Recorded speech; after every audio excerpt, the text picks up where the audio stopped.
Deus, quero saudá-los com a graça e a paz de Jesus, amém, amados? Obrigado pela alegria de me receberem, fico feliz de estar aqui. E eu tenho quase certeza, não vou dizer certeza, quem é que tem certeza de alguma coisa, não é?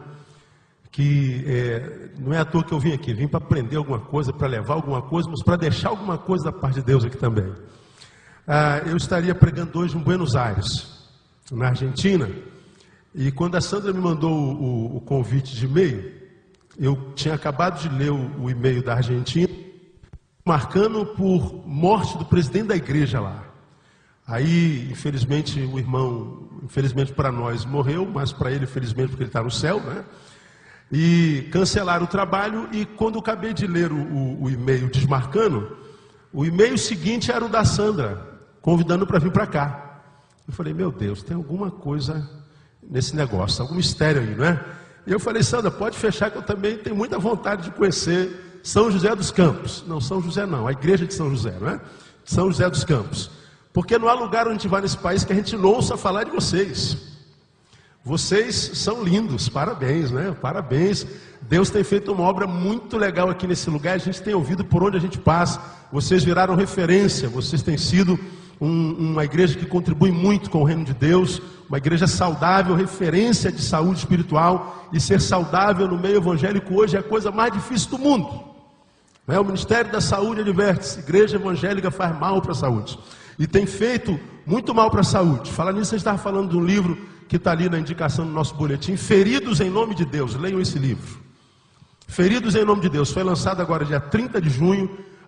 Testemunhos de pessoas que passaram pela igreja e adoeceram. Foram feridos por abuso de autoridade espiritual, doutrinas que nada tem a ver com a Bíblia, como igrejas têm feito mal para a alma de tanta gente. E não precisa ir longe para a gente ouvir falar disso. E quando a gente vê do que Deus tem feito aqui em São José, e através de São José no Brasil, a gente se alegra. E vir pregar numa igreja como essa, né, que tem um púlpito como o do Carlito, faz a nossa perna tremer, não é? E orem por mim, por favor, em nome de Jesus. Né, sou do tempo em que Felipe era magrinho, né? Felipe está malhando na aeronáutica, está forte, está musculoso, né? Está ficando bonito, está crescendo para o lado também, porque para cima ele já era grande. A irmã dele é fininha, não é? Ainda, né? Tomara que permaneça. Bom ver você, viu, filho? Bom ver você. Que Deus abençoe a sua família. Antes da gente pregar, deixa eu dar uma palavrinha sobre esse anel aqui. Todo lugar que eu vou, esse anel chama atenção a beça, tá vendo? Estou vendo ali na televisão, ele brilha a beça. Pastor, ele deve ser maçom, Rosa Cruz, alguma desgraça dessa. Que anel grande é aquele lá. Não, eu sempre explico onde eu vou. Esse anel aqui, eu estava passeando no Barra Shopping, minha filha pediu para comprar um piercingzinho para ela. 14 anos. Aí eu entrei numa loja esquisita, a beça, comprei o piercing para minha filha. Aí veio esse anel lá. Não significa nada, o símbolo não diz nada, ele não tem nada a ver com nada. Gostei do anel, custou R$60. Comprei com meu dinheiro, o dedo é meu, ninguém tem nada a ver com isso. É isso. Então, antes de começar a viajar, porque crente é fofoqueira beça, não aqui é uma benção. Aqui, no Rio de Janeiro, o crente é muito fofoqueiro. Em São José, eu sei que nessa. Então, aquele cara é maçom, você viu o anel dele, não tem nada, não vale R$60, irmão. R$60. E o dedo é meu, então, cala a boca, irmão. Glória a Deus. Vamos a 2 Samuel capítulo 18. Eu já soube que vocês souberam aqui que Michael Jackson morreu. Souberam, não souberam? Deixa eu dizer uma coisa para você. Eu amava o Michael Jackson. De verdade. Ele é da minha geração. Eu não sei dançar nada. A minha dança é poste, parada. Mas não tem ninguém da minha faixa etária aí, 40 e pouquinho, 40 e minutinho, que nunca tentou, né, fazer aquele negócio do cara, porque o cara era bom. Agora tido e havido como o melhor artista de todos os tempos. Quando Michael Jackson morreu, eu de manhã cedo vi na televisão, eu levei um susto. Acho que o mundo inteiro, todos os continentes passaram o velório dele na televisão. No Iraque, no Irã, na Oceania, lá no bloco de gelo, no Polo Norte, todos os cantos do planeta, o velório dele foi passado. Nenhum velório no mundo inteiro teve tanta audiência como desse homem chamado Michael Jackson. As declarações de amor, de afeto, de admiração, de idolatria foram impressionantes, fenomenológicos. Nem na morte de Elvis Presley ou de John Lennon tivemos expressões tão contundentes, nem da princesa Diana foi assim. A audiência foi imbatível. A morte dele revelou ao coração da sociedade contemporânea que ele foi o rei do pop e o maior de todos os artistas que já pisaram no planeta. Mas, antes da morte dele, os últimos anos foram de decadência, de vergonha, de calúnia, de difamação. A mídia oprimindo, todo mundo querendo tirar dinheiro dele. Vocês viram as acusações de pedofilia. E o menino que pressupôs foi vítima dele, confessou que nunca foi abusado por ele e disse tudo aquilo obrigado pelo pai.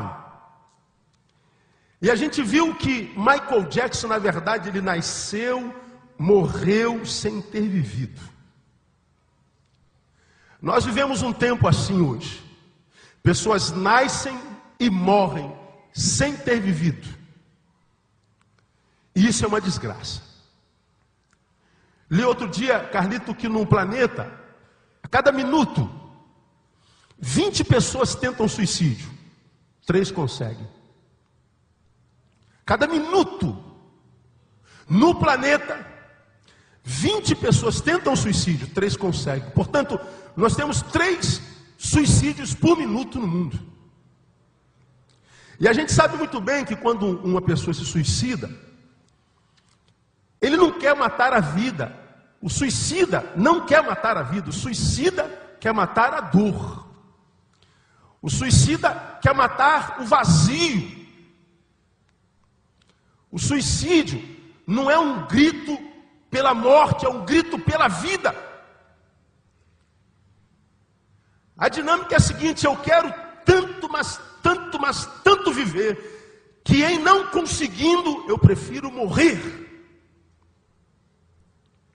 O suicídio é uma declaração inequívoca de que pior do que a morte é a ausência da vida.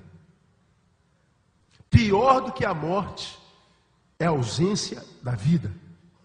Quero muito viver e não consigo. De modo que, não conseguindo viver, eu prefiro morrer.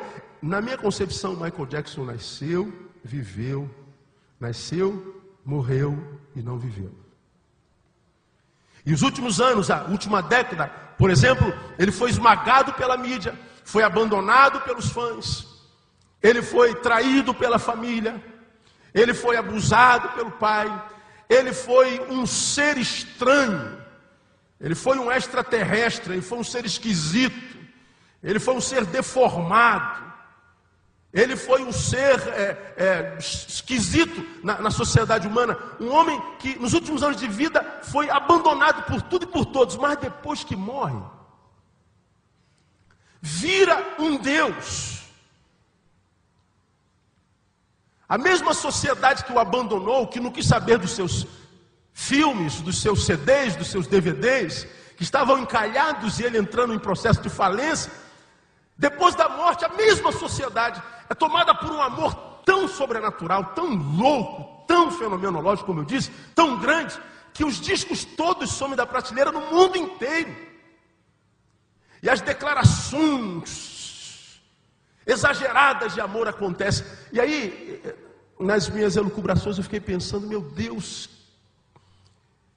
que amor é esse que geralmente nós, homens, ou a sociedade demonstra, mas só depois que a pessoa morre? Que fenômeno é esse que a morte consegue produzir, que a vida não consegue? Que fenômeno é esse que a sociedade vive, que depois que o corpo está lá deitado, não há mais vida ali, a gente descobre que amava demais?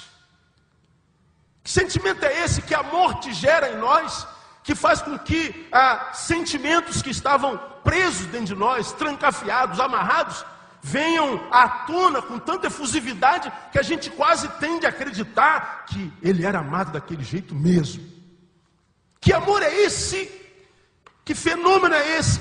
Que a morte consegue produzir, que a vida não consegue produzir. Esse é um amor póstumo. E hoje eu queria falar com vocês, pretendo ser breve, falar sobre a sociedade dos amores póstumos. A sociedade que ama, mas geralmente tarde demais. Uma sociedade que ama, mas que geralmente ama pós-túmulo. Ama quando o amor já não vale nada. Ama que, a despeito de ser amor, é um amor que não tem o menor sentido. Não abençoa nem quem é o objeto desse amor e nem quem é a fonte dele. Nós vemos o mundo inteiro envolvido por um sentimento, por um homem. Nós vimos o planeta sendo tomado por amor, mas um amor que, se não existisse em nós, não mudaria em nada, porque ele é póstumo. Sociedade dos amores póstumos. Bom, como a gente está numa igreja, a gente tem que pregar, tem que usar a Bíblia para pregar, senão é heresia. Eu tenho que usar um texto bíblico, não tem? E eu fiquei pensando, Deus, qual o texto que eu vou usar? E fui a 2 Samuel, capítulo 18, versículo 33. E aqui queria conversar com um pouquinho a respeito sobre a sociedade dos amores póstumos, mas ainda vou dar um subtítulo a esse título. E em 2 Samuel, capítulo 18, versículo 33, está escrito assim, vê se não está escrito aí a mesma coisa. Pelo que o rei ficou muito comovido e, subindo à sala que estava por cima da porta, pôs-se a chorar e andando dizia assim: meu filho Absalão, meu filho Absalão, quem me dera que eu morrera por ti, Absalão, meu filho Absalão. E o rei estava andando, dizendo: Absalão, meu filho Absalão, meu filho Absalão, quem me dera morrer por ti, meu filho Absalão. Absalão era filho de Davi, óbvio. Agora, em que contexto esse texto está, eu explico para você rapidamente, para a gente entender o que a gente quer comunicar hoje. Davi está chorando a morte de um filho, e disse: eu queria morrer no teu lugar. Eu amava tanto o filho, eu amo tanto que eu morreria por ti, meu filho. Amor póstumo. Davi é o homem para o qual Deus olhou e disse assim: ó, esse é o cara que é referência para o meu coração, o homem segundo o meu coração. E aqui vai uma confissão, Carlito. Primeira vez que eu li isso na Bíblia, e eu estudei a vida de Davi, e estudando a vida de Davi, olhava Deus falando: é o homem segundo o meu coração. Eu falei assim: Deus deve ter problema coronário, não é possível. Porque Davi, meu irmão, foi um péssimo pai, um péssimo marido, teve a pior família que a Bíblia já registrou. Eu sou melhor que Davi 1000 vezes. Pergunte minha esposa, pergunta minhas filhas. Davi foi um camarada que tinha uma filha chamada Tamar, bonita, formosa, e tinha um filho com uma outra esposa chamada Aminon. E Aminon, quando olhava para sua irmã Tamar, não via uma irmã, via uma mulher. Quando Aminon olhava para sua irmã Tamar, não via só uma mulher, via um pedaço de carne. E ele foi tomado por uma tara incontrolável pela sua irmã. E ele não sossegou porque ele queria tomar a irmã por mulher de qualquer jeito. Ele teve uma grande ideia: vou fingir-me de doente, vou chamar minha irmã para cuidar de mim, vir me medicar, vir me alimentar, e quando ele entrar no meu quarto para cuidar de mim, eu a violento. Foi exatamente o que aconteceu. Tamar, como irmã, foi cuidar de Aminon, e quando ela entrou no quarto do seu irmão a violentou, fez dela sua mulher. Depois que fez dela sua mulher, ele sentiu ânsia de vômito, sentiu nojo dela e a escorraçou do seu quarto e a mandou embora. Davi então é um pai que tem um filho estuprador e uma filha estuprada. O que Davi fez quando soube que o seu irmão estuprou Tamar, quando o seu filho estuprou sua filha? Sabe o que Davi fez? Nada. Davi não fez nada. Davi não deu um pio. Davi não abriu a sua boca. Davi tornou-se um homem inerte. Ele não fez nada. Durante alguns meses, Absalão, que era irmão de Tamar, revoltado pelo que o seu irmão fez com a sua irmã, permitiu que a mágoa se transformasse em ira e permitiu que a ira frutificasse. E ele ficou esperando por algum tempo que o seu pai Davi fizesse alguma coisa. Não, meu pai vai falar alguma coisa. Meu irmão vai chamar, meu pai vai chamar Amnon. Meu pai vai tomar uma atitude. Davi não fez nada. Porque Davi não fez nada, o silêncio dele alimentou a ira de Absalão. E Absalão, se meu pai não faz nada, faço eu. Ele chegou perto do seu pai, como quem já tinha esquecido o ocorrido, e falou assim: pai, eu estou a fim de caçar com meu irmão, alguns amigos, o senhor permite que Amnon vá caçar comigo?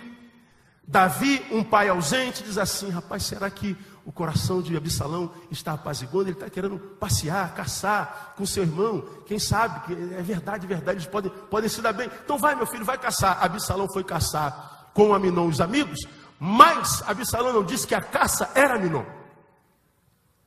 E Absalão então covardemente mata o seu irmão Amnon. Davi agora tem uma filha estuprada, um filho estuprador, um filho assassinado e um filho assassino. Absalão mata Amnon. Sabe o que Davi faz? Nada. Davi não faz nada. Davi não fala nada.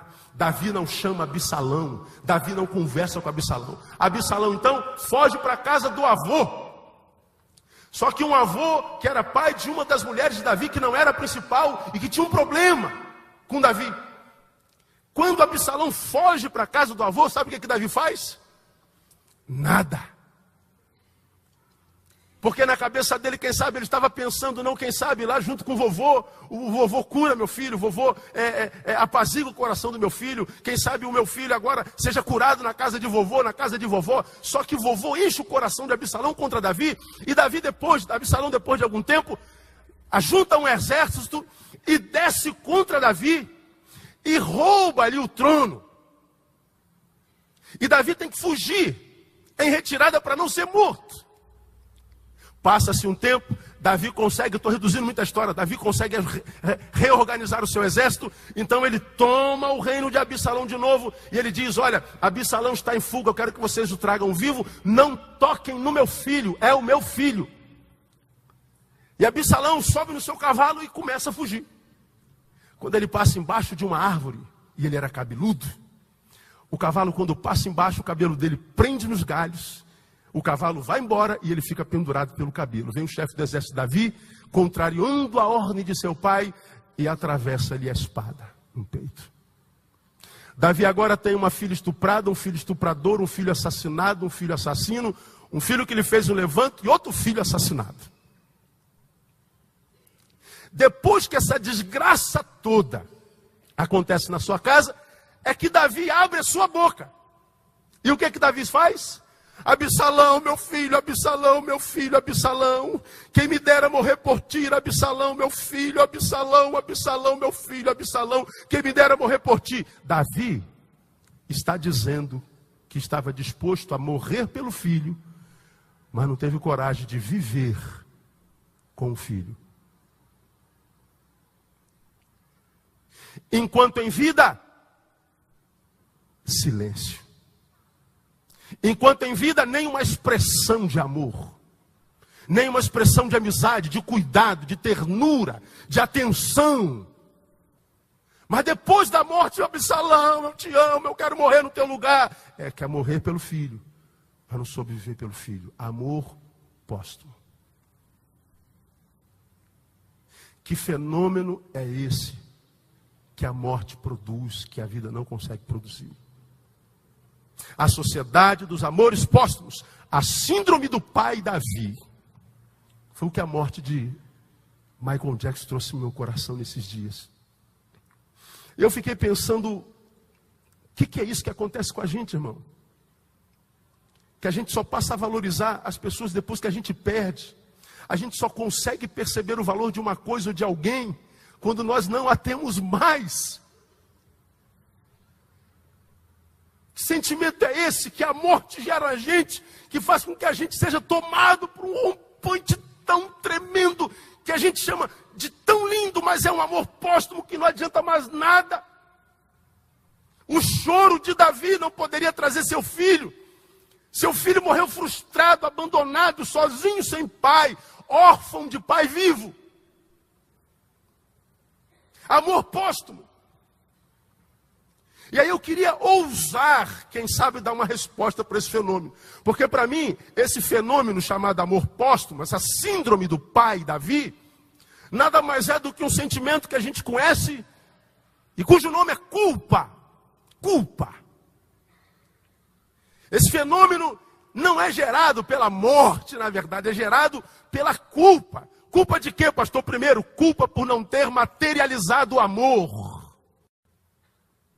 Culpa porque enquanto em vida, ele não transformou o amor numa coisa que se pega, numa coisa concreta, numa coisa factível. E agora está lá o objeto amado, o ser amado, e eu não posso mais materializar. Isso gera culpa. Isso é culpa por ter reduzido o amor a um mero sentimento. E o amor não é só um sentimento, porque se amor fosse só um sentimento, irmão, Deus não mandaria que nós amássemos os nossos inimigos. Como é que eu posso amar o inimigo, se amor é sentimento? Como é que eu posso ter o mesmo sentimento por um terrorista, o mesmo sentimento que eu tenho por Tamara, minha filha? Se amor é sentimento, como é que eu posso amar o cara que roubou meu carro esse outro dia?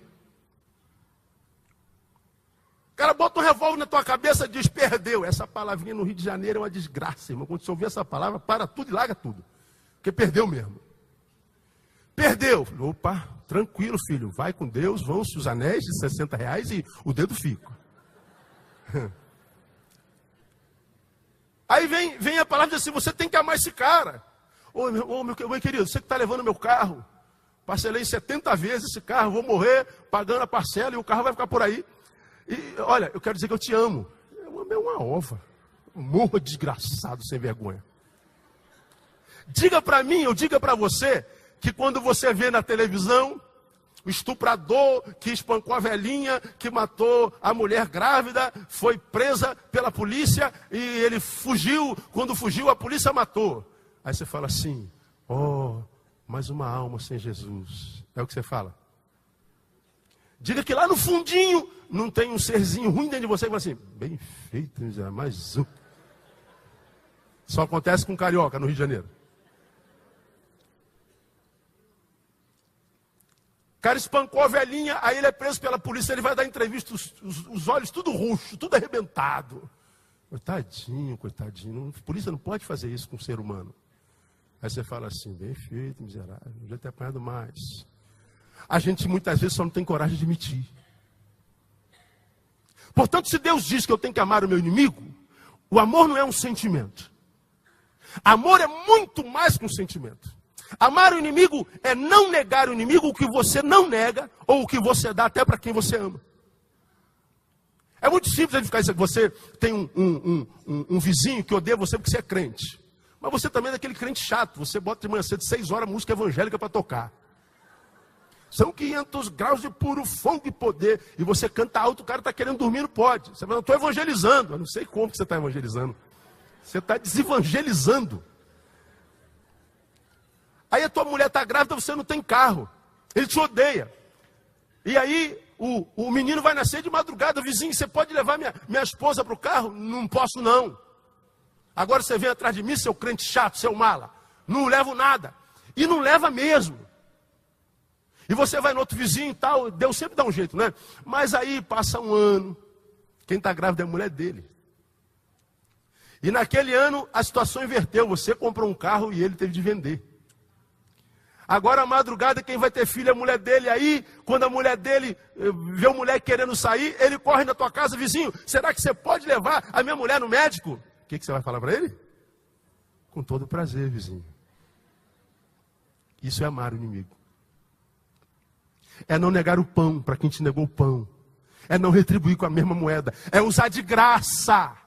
Graça é favor imerecido. Então, amor não é só um sentimento, é atitude, é postura. Por que que nós fazemos parte da sociedade dos amores póstumos? Porque é uma sociedade que é carcomida pela culpa de não ter materializado o seu amor, de não ter concretizado esse amor, de ter reduzido o amor a um mero sentimento.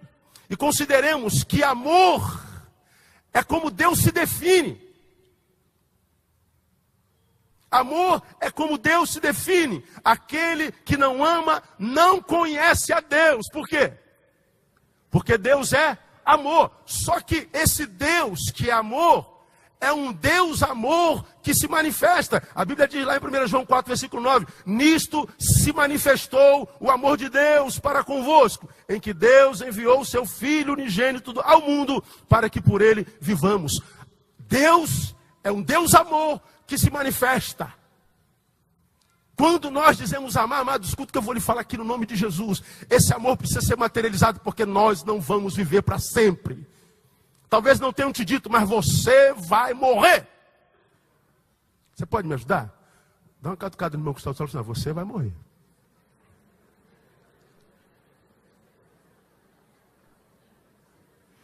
Ninguém conversa sobre isso, ninguém fala sobre isso, ninguém gosta de ouvir isso, mas vai morrer. Aquele a quem tu amas vai morrer. E a gente não sabe quando.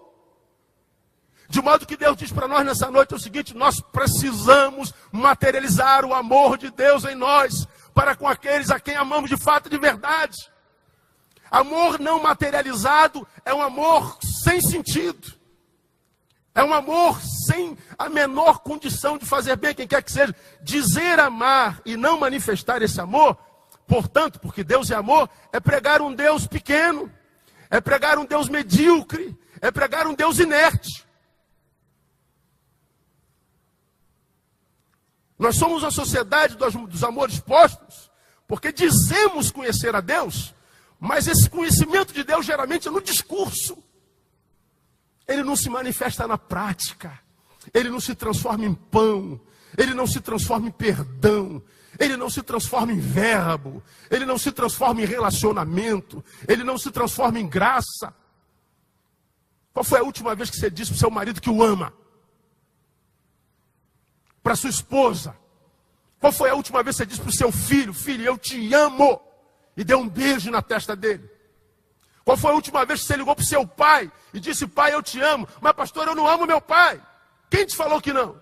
Eu sei, pastor, porque meu pai me abusou quando eu era criança. Pois é, então você vive um dos piores sentimentos que um ser humano pode viver: o fato de amar a quem você odeia e de odiar a quem você ama. Porque amor de pai e amor de mãe é inerente. Vem no chip quando a gente nasce. Agora, muitas vezes, por causa do que fizeram a nós, nós permitimos que o que fizeram a nós gere um sentimento chamado amargura, que a Bíblia diz que nos priva da graça de Deus. Está lá em Hebreus. E a amargura é um sentimento muito menor do que o amor. Ser privado da graça de Deus pela amargura é muito fácil de explicar também. Imagine que a graça de Deus seja a chuva que cai. A amargura é o guarda-chuva que abre. A chuva continua caindo e ela molha tudo ao nosso redor. Mas onde quer que a gente vai, embora molhe tudo ao nosso redor, não cai uma gota sobre nós por causa da amargura. Porque o amor está abafado. Porque o amor está envolvido por uma camada de amargura ou de má água, de mágoa podre, de água podre. Quanta gente eu tenho encontrado no caminho como Michael Jackson, nasce, morre sem ter vivido. E nasce, morre sem ter vivido porque não ama. Porque se recusa a amar, porque se recusa a perdoar.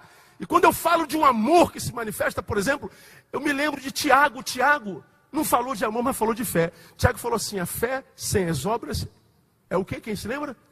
Morta. Fé que não se materializa é fé de defunto. Viver essa fé é viver uma fé sem sentido, uma fé defuntesca. Viver essa fé que não se materializa é viver uma fé de defunto, é viver a morte. Esse texto, portanto, me ensina que amor é a mesma coisa. Amor que não se materializa é amor de defunto. Por que a gente só desperta o amor quando morre? Culpa de perceber que agora eu não posso mais amar aquele a quem eu amei a vida inteira, mas sobre o qual eu nunca materializei tal amor. E uma pessoa que vive isso dificilmente é curado. Vai viver essa culpa muitas vezes para o resto da vida. Como eu acredito que Deus não joga conversa fora, sua palavra diz que sua palavra nunca volta vazia. Com certeza aqui entre nós ou no site, ou alguém que vai ver esse CD, esse DVD, tem alguém que ama alguém, mas que esse alguém não sente a cor do seu amor, a mão do seu amor, o verbo do seu amor, o sentimento do seu amor há muitos anos.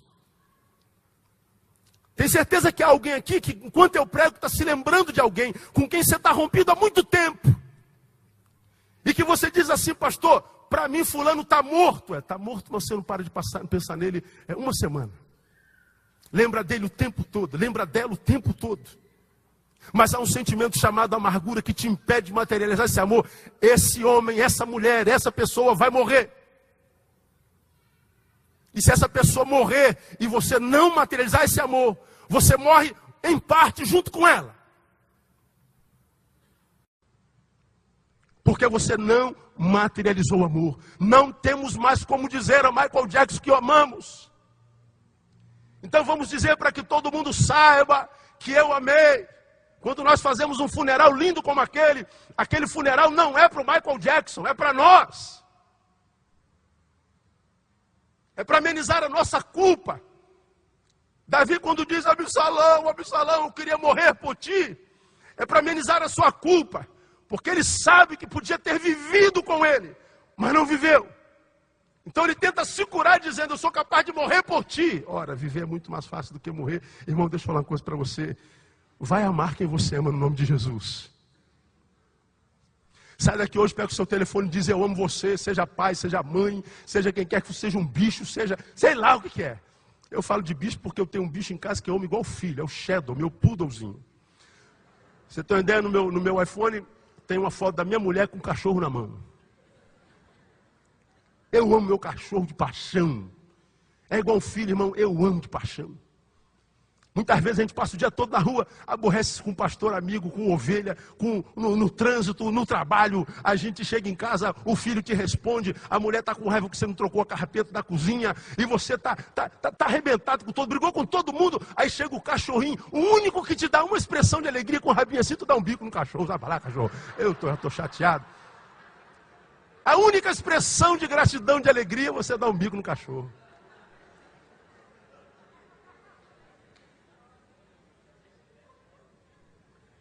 Cachorro é uma criatura de Deus. Agora escuta o que eu vou te falar, irmão. Eu tenho me encontrado com um monte de gente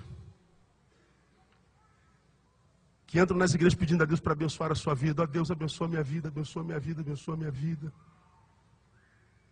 E com toda sinceridade eu vejo Deus dizendo a cada um deles, por que eu abençoarei a sua vida se você não vive a sua vida?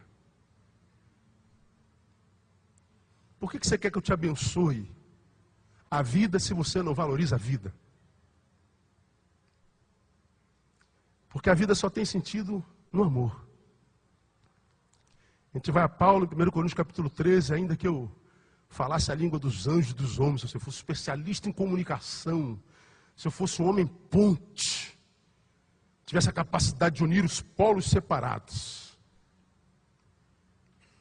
Língua dos homens e dos anjos é falar línguas estranhas, ou seja, é falar a língua de todas as tribos, de todas as gentes, de todos os povos.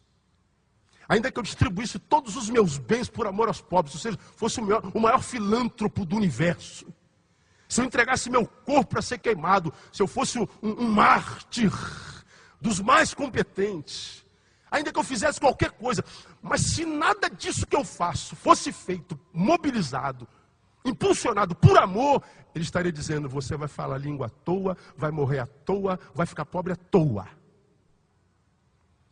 Porque o que faz a vida valer a pena não é o que eu faço, nem muito menos o que eu sei, Porque no final, o que Deus vai perguntar para mim e para você não é o quanto você sabe, nem o quanto você fez, vai perguntar o quanto você amou.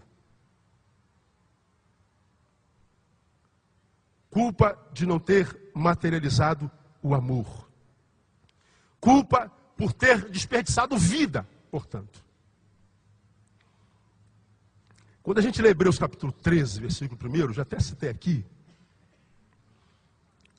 a gente vê um versículo lá muito interessante. Olha que Hebreus, para mim, é um dos maiores tratados cristológicos da Bíblia Sagrada. Quer conhecer Jesus? Lê Hebreus. É um livro maravilhoso. Fala sobre o discurso do autor contra os gnósticos que acreditavam que Jesus era só mais um ser semelhante aos anjos. Então ele começa defendendo o fato de que Jesus é morto, que os anjos são só ministradores a favor de herdar a salvação. Ele fala sobre o ser mais intrigante da Bíblia, que é Melquisedeque, para quem o próprio Abraão entregou o dízimo. Ninguém sabe explicar esse negócio direito. Cada um diz uma coisa diferente, a gente não tem como saber.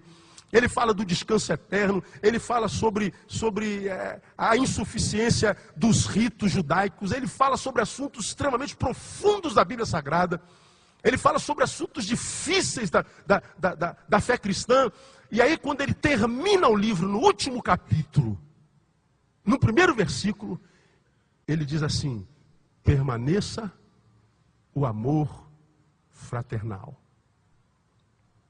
Filadélfia Menetó. Fraterno é irmão. Permaneça o amor pelo próximo.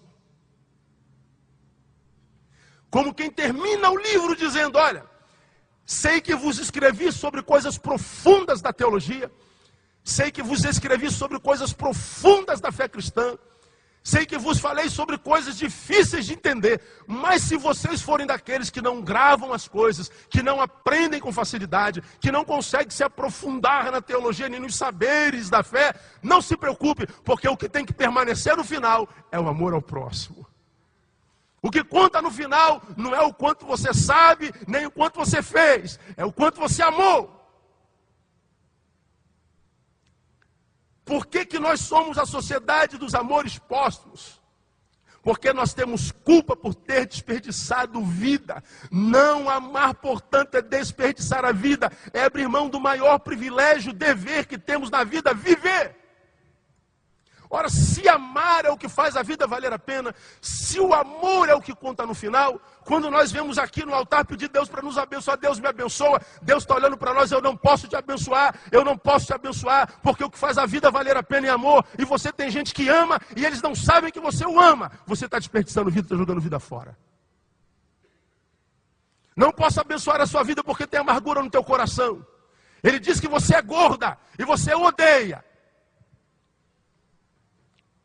Uma frase gerou um sentimento em você que te impediu de amar, que é um sentimento muito maior. Quantas amizades nós rompemos de 30 anos? Ele foi fiel 30 anos, ela foi fiel 20 anos, eles foram amigos desde a infância, mas um erro, um equívoco, nós jogamos aquela pessoa na margem da nossa história, nós o aprisionamos fora do nosso coração e fechamos o coração para ele. Por causa de um erro. E a gente diz: mas pastor, eu fui vítima dele. Pois é, agora ele é vítima sua. Porque você está dizendo: você vale menos do que aquela frase que você me disse. E o homem, seja ele qual for, é muito maior do que o pecado que comete. Porque foi assim que Deus nos tratou. A Bíblia diz que todos pecaram. E a Bíblia diz que o salário do pecado é o quê? É a morte. O que todos nós merecíamos? Morte. Nós estamos vivos e vivendo vida abundante. Alguém pode dar glória a Deus aí por isso? Você não merece isso. Você não merece esse sapato que tem no pé. Vocês não merecem uma igreja linda dessa. Vocês não merecem a saúde que tem. Tudo que temos, temos pela graça, pela misericórdia, que se renova a cada manhã. Isso é favor imerecido. Mas o nosso Pai, a nossa mãe, o nosso melhor amigo nos traiu, nos disse uma frase, fez algo que a gente nunca esperaria que ele fizesse. Por causa daquele feito, nós o aprisionamos fora do nosso coração, nós o jogamos na marginalidade da nossa história, e a gente acha que não é culpado ou réu de culpa. Não amar é desperdiçar vida. E a Bíblia diz que desde sempre a proposta de Deus é: eu vim para que vocês tenham vida e vida com abundância. Pessoas nascem, morrem sem ter vivido. Amado, não joga mais vida fora a partir de hoje. Deixa essa palavra entrar no teu coração como semente de perdão e libera perdão sobre essa pessoa. Porque Deus não trouxe você aqui à toa. Deus sabe que você está sofrendo, Deus sabe que você sente falta. Deus sabe que você ama, Deus sabe o quanto você precisa dele. Deus sabe o quanto você precisa de aceitação, o quanto ele precisa de aceitação. Mas muitas vezes essa amargura que nós lançamos em direção ao outro impede Deus de nos abençoar. Priva da graça, guarda-chuva sobre nós. A síndrome do pai Davi é culpa. Culpa por ter desperdiçado vida. Eu vou terminar. 3, culpa por saber que o amor não vivido e a vida desperdiçada nunca mais serão resgatados. Essa água que eu deixo derramar, não vou derramar porque aqui é carpete, não fede depois. Uma vez derramada, nunca mais poderá ser usada. Vida não vivida, amor não materializado, são perdas irreparáveis. Quarta-feira, domingo passado, eu preguei um sermão numa igreja e eu comecei fazendo uma conta matemática. E eu pergunto a vocês, quantas horas tem um dia? 24. Aqui também é 24, né? Aqui em São José. Quantos dias tem uma semana? 7 vezes 24? Aí demora um pouquinho mais, né? Mas sempre sai. 100 e... Não, eu espero, não tem problema não. Eu espero. É até 10 para 9, falta 10 minutos ainda. 168. Uma semana tem 168 horas. Eu perguntei lá e pergunto a você, quantas horas nessa semana você viveu? E quantas horas nessa semana você perdeu, jogou fora sem ter vivido com bobagem? Com briguinha tola, com ira, com mágoa, com discussão. Quantas horas dessas 168 você viveu de verdade?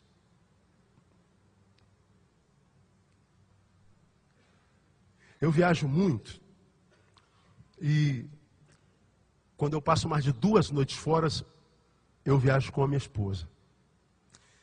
Quando tem 2 viagens na mesma semana, minha esposa fica em casa porque eu tenho 2 filhas e de vez em quando eu levo uma das filhas comigo.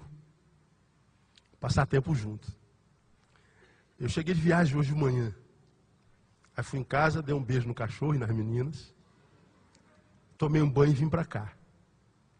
Quando estava vindo embora, minha filha falou assim, mas pai, vai de novo, pai? Eu falei, vou, filha. Poxa vida, o senhor vive viajando. E ela virou as costas e foi embora. Eu falei assim, Thaís, volta aqui, minha filha. E ela foi embora. Aí o idiota do Neil voltou e veio embora. Viajei, sem falar, sem beijar com a minha filha. Olha a palavra que eu ia pregar, o pastor Calito. Cheguei no carro, o Jorge, motorista da igreja, estava lá. Entrei no carro, saímos no condomínio. Quando nós saímos no condomínio, volta, Jorge. Mas o que houve? Esqueceu alguma coisa? Esqueci. Volta. Voltei, fui lá no quarto da filha. Dei um agarrão nela. Apertei a cintura dela, esmaguei ela, dei um beijão no pescoço dela, na orelha dela, na testa dela, na boca dela. E eu agarrei, amo você, amo você, amo você, amo você, amo você, amo você, não posso ver sem você. Estou birrada. Aí larguei ela e fui embora, entrei no carro e vim embora. Cumpri a missão. Cumpri meu papel. Quando eu estou no carro, chega um torpedinho dela, que foi um torpedão, falando, pai, o senhor é o maior pai do mundo. o Senhor é o homem mais maravilhoso da minha vida, não posso viver sem você, me perdoa pela malcriação, mas isso é ciúme, pai, isso é saudade, pai, isso não sei o que, pai, meu pai né, vai, já posso morrer à vontade, posso morrer, porque a minha filha me ama. A notícia do amor faz a gente ganhar um dia. A notícia do amor faz a gente ser curado de câncer. A notícia do amor nos tira da depressão. A notícia do amor nos tira a alma do inferno. Então a gente sabe por que nós vivemos um inferno de vida hoje. A gente então sabe por que nós vivemos esse processo de coisificação do ser humano. Porque Deus criou as coisas e as pessoas. As coisas para serem usadas, as pessoas para serem amadas. Hoje nós amamos as coisas e usamos as pessoas. Mulheres hoje não precisam ter cérebro, basta ter bunda. Pastor, não acredito que o senhor trouxe um pastor para falar um palavrão desse no púlpito. Estou falando alguma mentira? Mulher hoje é um produto hortifruti, granjeiro. Melancia, jaca, manga.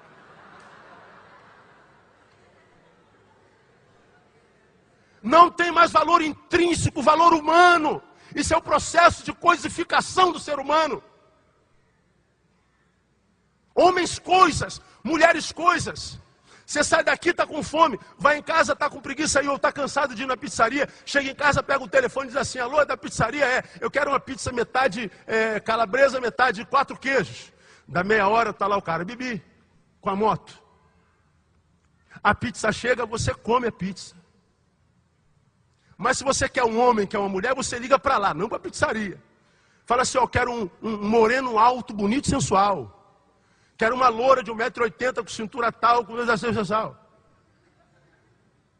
Da meia hora, o homem coisa, a mulher coisa está na sua porta. E ela entra, o verbo é o mesmo. Come-se. É o mesmo verbo da pizza. É o verbo comer. E a gente manda embora. Vivemos um tempo onde a pessoa olha para o teu tênis. Se tiver uma vírgulazinha ao contrário, ele dá um tiro na sua testa por causa do seu tênis. Vivemos um tempo onde uma criança não é mais o protótipo do reino. É um objeto sexual para essa epidemia de pedófilos que nós temos no planeta. E a gente diz, onde é que a gente vai parar? Muito pior do que já está, não vai parar. Sabe por quê? Por minha causa. Por sua, por nossa. Porque nós não materializamos o amor. Somos a sociedade dos amores póstumos. Só que depois da morte não adianta nada. Hoje é a hora de amar o seu filho. Hoje é a hora de amar o teu pai. Hoje é a hora de amar a tua esposa, teu marido. Hoje é a hora de nós nos amarmos uns aos outros. Nós estamos vivos. Porque senão a gente só se transforma em crentes frequentadores de igrejas que se escandalizam com pastores cariocas que falam palavras obscenas no púlpito. Estou escandalizado com esse pastor. Pois é, mas não se escandalize com a tua falta de amor, né? Não se escandalize com a tua frieza. Não se escandalize em jogar tantas horas fora por causa de sentimentos fúteis. Culpa por saber que o amor não vivido é a vida desperdiçada, nunca mais serão resgatados. De modo que eu me lembro aqui de Augusto Cury, num dos seus livros, eu gosto muito dos livros dele. Ele disse assim, ó, se você foi vítima da sua história até hoje, passa a ser autor dela a partir de hoje. E a gente só é autor da nossa história, só tomamos a rédea da nossa vida, quando a gente faz o que importa no final, é quando a gente ama. Porque o que conta no final não é o quanto eu sei, não é o quanto eu fiz, é o quanto eu amei. E eu sei que essa palavra, irmão, está encontrando lugar no coração de alguém nesse lugar. E eu acho que quando a palavra de Deus encontra lugar em corações, é porque Deus está dando a declaração do seu amor para conosco. Deus sabe que você é alguém que não tem vivido, tem existido. Deus sabe que de repente você está aqui, você está morto, morto com a morte que o diabo gera em nós. Qual é a morte que o diabo gera em nós? O diabo mata sem tirar a existência. Mata você e deixa você com a agenda atribulada. Mata você e deixa você com dinheiro no bolso. Mata você e continua com os canudos na parede. Mata você sem tirar a tua existência. E a única coisa que o diabo não pode, irmão, é com o amor de Deus no coração. A palavra de Deus para o nosso coração nessa noite é: ama enquanto o teu amor serve para alguma coisa. Porque depois da morte, você faz parte das estatísticas da sociedade, dos amores póstumos.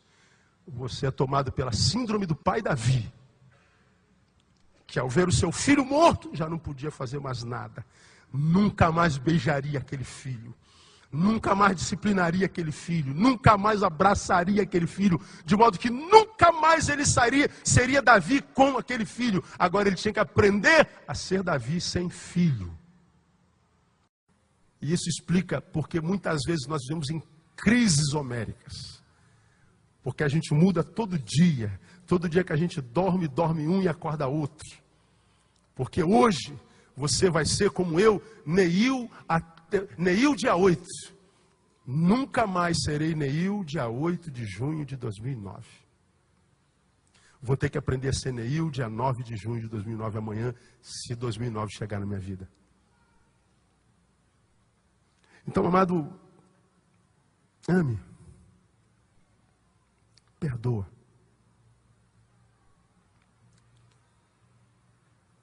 Pega o telefone e diga: eu amo você. Pega o telefone e diga: perdoe-me. Olhe para o lado. Peça perdão pela briga que vocês desenvolveram antes de vir para a igreja. Aquela briga no carro, lembra? A briga com o filho da semana passada. A briga com o pai há 20 anos atrás. A briga com a mãe, a briga com o teu líder, sei lá. Porque o que faz a vida valer a pena é o amor. E se não for amor, de nada vale a nossa vida. A minha oração é que Deus te ajude a aplicar essa palavra no seu coração. Não permita que a culpa revele o quanto você amou. Mas não permita que, porque foi a culpa quem tu revelou, que isso seja tarde demais. Deus te abençoe. Em nome de Jesus. Amém? Posso orar? Tem teclado aqui? Aleluia. Glória a Deus.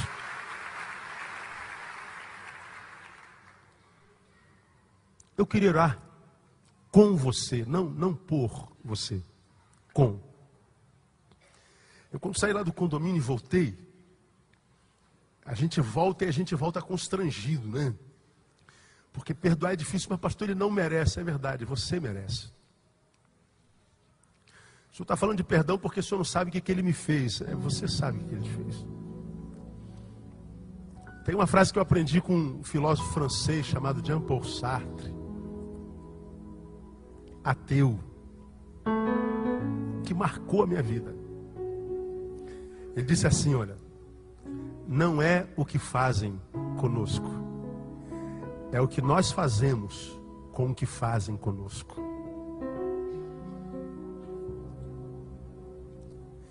Bom, na tua cabeça está o que fizeram contigo, não é?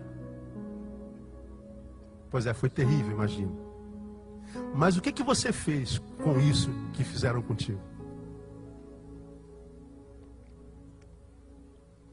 Porque talvez o que ele fez contigo fez há 10 anos.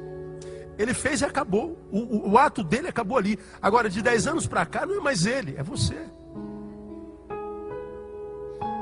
É o que você está fazendo com o que fizeram com ele, de modo que a culpa não é mais dele, é sua. Tem que perdoar, tem que voltar, porque você ama. Se não tem um amor, sentimento, que haja o amor de Deus, que libera o ser pelo perdão. Ele não merece, isso é graça. Agora, por que perdoar é tão difícil? Por que o perdão é difícil? Olha, se você analisar aí, em língua portuguesa, perdão é aumentativo de quê? Perda. Perdão.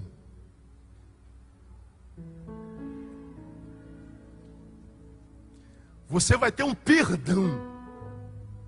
Como a gente não nasceu para perder, a gente nasceu para ganhar, a gente tem muita dificuldade de ter um perdão.